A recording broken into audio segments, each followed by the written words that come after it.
welcome back to my channel, and if you are new here then hello and welcome. My name's Alexis and I post 4 videos a week on a Tuesday, Thursday, Saturday and Sunday at 7 AM.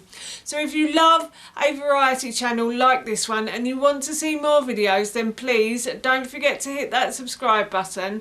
And now I'm going to share with you my misdiagnosis. As I just mentioned, today I want to share with you my misdiagnosis. So in this video I'm going to be talking about my polycystic ovary syndrome, the constipation that I've been suffering as well. So if you are eating your dinner or if you don't like talking about poo, then I suggest you switch me off. I don't mind, honestly. I am going to be talking about poo quite a lot, or lack of it. And then I also want to talk about the stomach aches that I've been suffering with as well. And I want to talk about my gum disease as well. So for those of you that don't know, when I was about 24, so probably about 26, 27 years ago now, I was diagnosed with polycystic ovary syndrome. I went on the pill when I was about 19 to regulate my periods, and when I came off, my periods suddenly became non-existent. And I went to America, and I remember my dad phoning me up from America, and he said to me, the symptoms that you have sound like polycystic ovary syndrome, so I suggest you go and get yourself checked out. So I did. Off I went to the doctors and I had a scan. And that was it. That's all I had. I don't remember having anything else. They just scanned my ovaries and they said, yep, you've got polycystic ovary syndrome. And I was like, fine, fair enough. So on I went in my little journey. And then I've got to about 33, 34, and I suddenly started to suffer with stomach aches. So I wake up in the morning with a little pain in my tummy. Basically, after I gave birth to Ted, my body changed completely, and I just started to suffer with these stomach aches, and it's been going on for about 6 or 7 years now. And my New Year's resolution this year was to find a nutritionist. And I've done that, and I found one I really like as well. So I want to focus on my health, and I want to sort this situation out. And there might be people out there who say, well, why didn't you go to the doctors?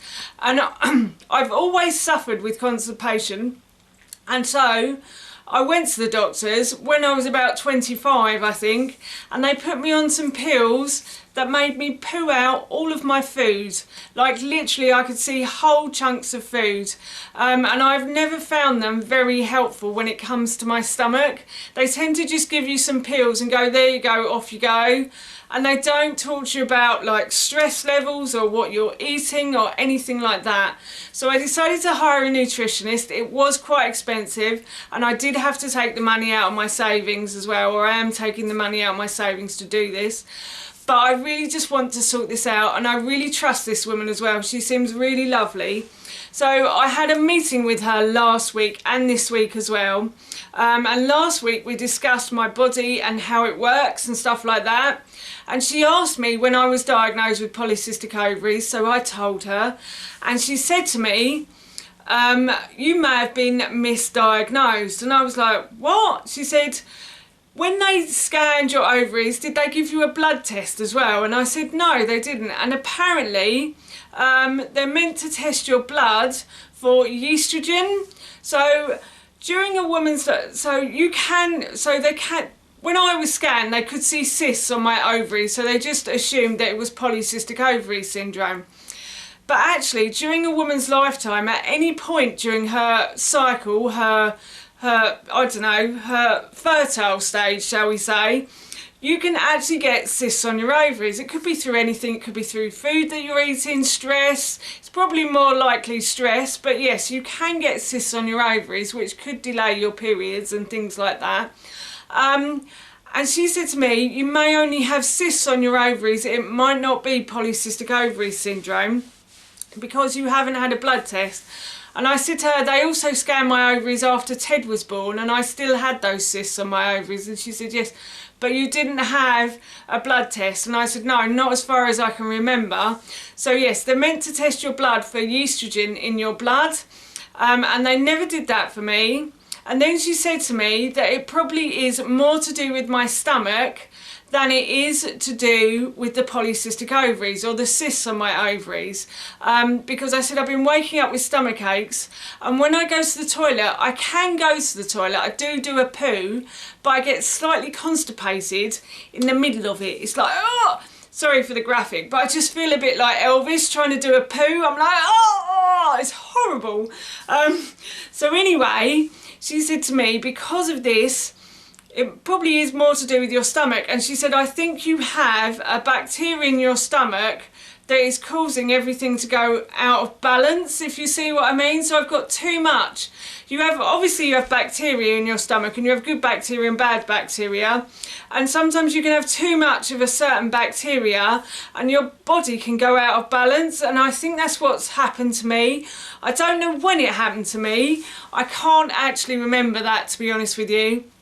I mean, I think I've always suffered with this. Like, I think I've always suffered with constipation, even when I was a kid as well.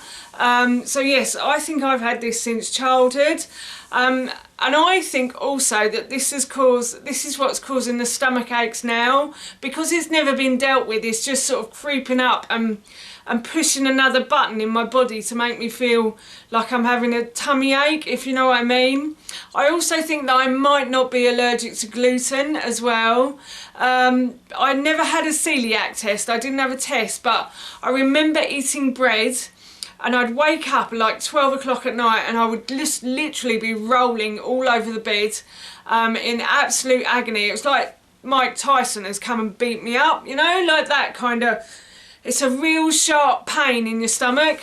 And I thought it was gluten, but a lot of people say to me they actually feel sick when they've had gluten. My experience of eating bread is a lot different to somebody else's, if you know what I mean.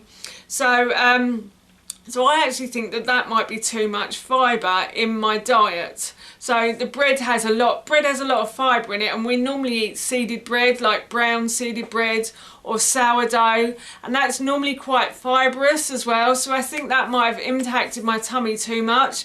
And this bacteria might not like fibre, because I've also been eating a lot of beans as well and lentils, and I generally tend to wake up with a tummy ache. I've kind of cut out the beans and the lentils, but but I'm still waking up with a tummy ache, and I'm actually a bit constipated today as well, which is why I probably seem a bit nervous in this video, is because I'm actually a bit constipated. It's half term next week, so I wanted to get this video done before my son goes on holiday. Half term is like a school holiday here, so I wanted to get the video done and out the way. So yes, I think that there was too much fibre in the bread, and it was trying to push it out too quickly, because I've also had a protein powder as well that had a lot of fibre in it. It was like a vegan protein powder, and it had a lot of fibre in it, and it made me feel so ill in the middle of the night one night, and there's no gluten in it whatsoever, and it also made me feel really tired as well. So I think maybe this bacteria that I have in my stomach doesn't like too much fibre. So yes, I now have to poop in a box. I'm not sure if I'm going to be able to do that, because I haven't pooped today, as I said, and I'm a bit worried that I might not poop. But I'm going to go back to my nutritionist and speak to her. So yeah, and I think also my gum disease might be linked to the stuff that goes on in my stomach as well. I think this bacteria may have caused the gum disease. That's what I'm hoping anyway, fingers crossed. So yes, I'm really hoping to be able to sort this problem out. She said to me it would take around 3 months, so I'm hoping that she is right. I'm trying to eat as healthily as I possibly can. So I've cut out sugar. I've also cut out probiotics for the meantime, because apparently I'm going to be doing a test where I have to, as I said, poop in a box, which is not very nice to say.